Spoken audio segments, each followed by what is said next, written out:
Speaking of winning in championships, what you got 3 different chips, 3 different rings, 3 different franchises.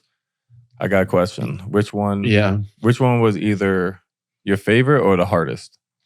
So I try to give this analogy, and I know you only have, I would say only, but you have 2 kids, right? Yeah. Josh?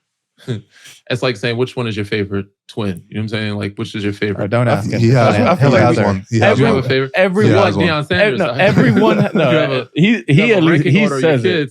But I feel like it always fluctuates, and then 2, but like you always have one at a certain time. Like someone asks you, but you just can't say it. Yes. So you're like Deion Sanders says he ranks his kids. So yeah, I guess you could say. But each experience of their birth, I mean, if you had yours was twins, so like it's different. It's an experience that you'll never forget. You go through it differently. I'm saying you love them in different ways. Obviously, you parent them differently.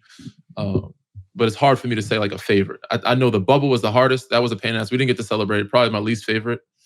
We were more so the underdog in Toronto and in San Antonio. Toronto was my first one, so it's like the first one you never kind of forget. Mm-hmm. But I had probably the most fun in Toronto off the court, like on the court, playing in Toronto, off the court with LA before COVID hit. And San Antonio was the first one, so it was just like the sweetest. And we got a chance to beat the team that we lost to the previous year. So it's like, I love them all the same, but in different ways. They're all different type of experiences. But I will say the bubble was probably my least favorite experience. Yeah, we were talking about the bubble yesterday, bro. The quarantine period you weren't in the bubble. I was in the bubble. We had lunch trays and it was like the drinks were in like cartons that like it felt like we were back in like middle school during the quarantine. It's like a time. campus. I mean, again, I don't want to make it seem like it was terrible. Like it was a really nice. We were in a nice resort, but just being there we were there almost 100 days, and then the first 2 months without families, as a grown man, that's different. That's difficult. No matter how nice the space you put us in, it's going to be difficult. People like to compare it to prison. It's definitely not prison. I go into prisons to hoop with them sometimes, and we're so used to having. It's like we have a complete 180 of access compared to prisoners. Like we have access to everything.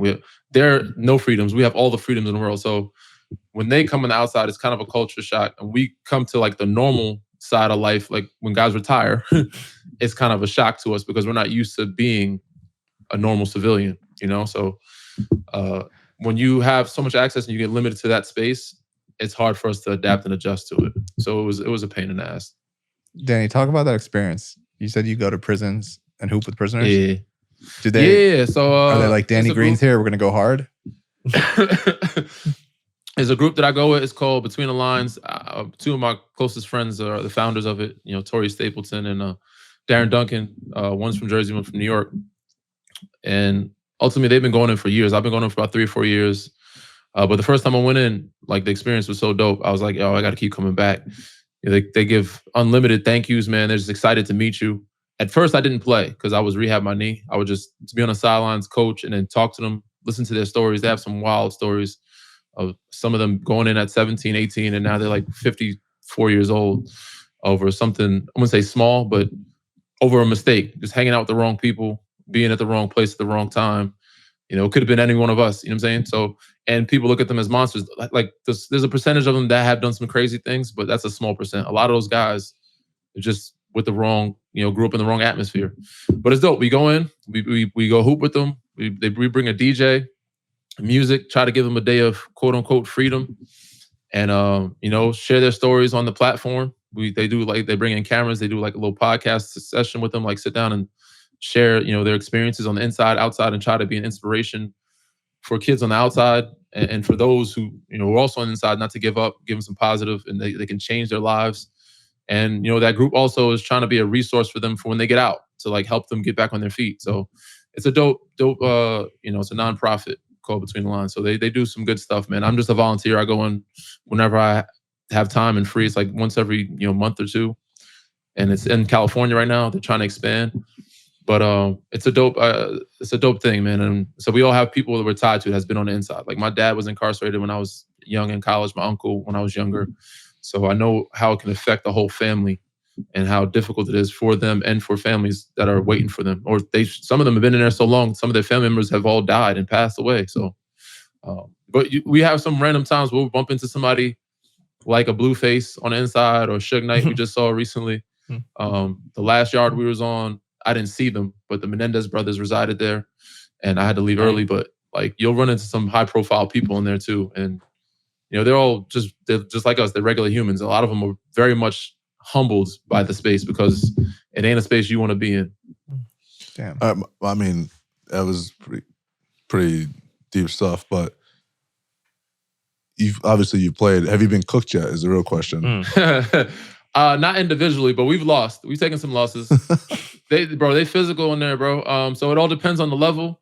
Most of the levels we play at is level 2. So the higher the level, the more physical. Like it's, like it's in terms of the security of the prison. Like JV, varsity. Then it's like D1 pro. Like level 4s are the guys that are like lifers. They've been in there. They've done some. You know what I'm saying? Like, and they're definitely stronger. I think they took the weights out of most of the facilities because some of them get too big where they can't put handcuffs on them.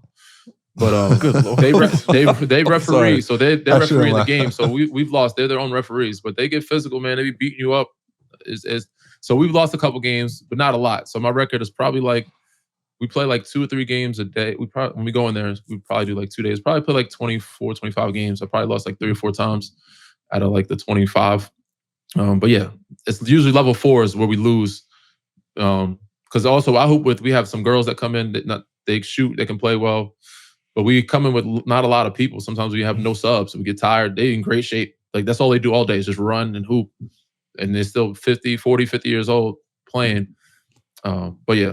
You said they have their own refs too? Yeah, so we don't have referees and they're not allowed to foul.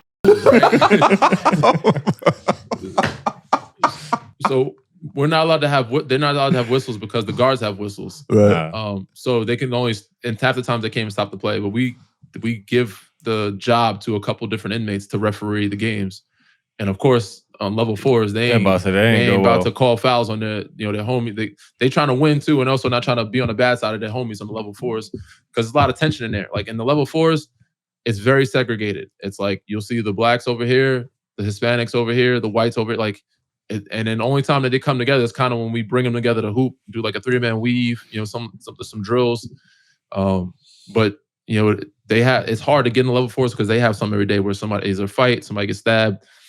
But usually we play on the level 2s or level 3s. But yeah, they referee the games themselves, and a lot of times they just let us get beat up and then let them do whatever they want on the other end. Only what I think about is that scene from Longest Yard where he barely gets touched. He's like, Val. That's exactly what it is. And I think that was it was Adam Sandler and who was that? Michael Irvin? Michael Irvin. Was it Michael Irvin? Yeah. Yeah. It's very much like that. Obviously, we're not getting beat up with blood, but like it's very much like that. They're just watching us they're not calling no fouls for us. But it's fun, man. All in all, they respectful. They say what's up. They say said thank you all the time. They're just so happy to see us. And bring in so and so. It's like, bro, I don't control these dudes. Whoever wants to come, I invite.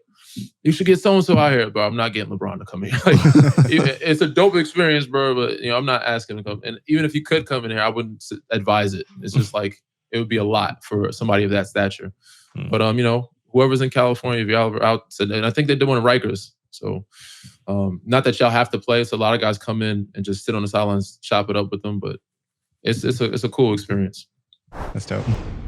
As you all know by now, we've teamed up with BetMGM this season. We'll be using BetMGM lines to make all our picks, and we'll have special offers for our listeners each week. Grab a $100 bonus for each friend who joins the action at BetMGM. Start by sending a refer a friend invitation at betmgm.com/roommates. Once your friend signs up, gets verified, and meets our basic wagering requirement, you'll both receive a bonus. You can refer up to 5 friends per month, so spread the word and score sweet rewards.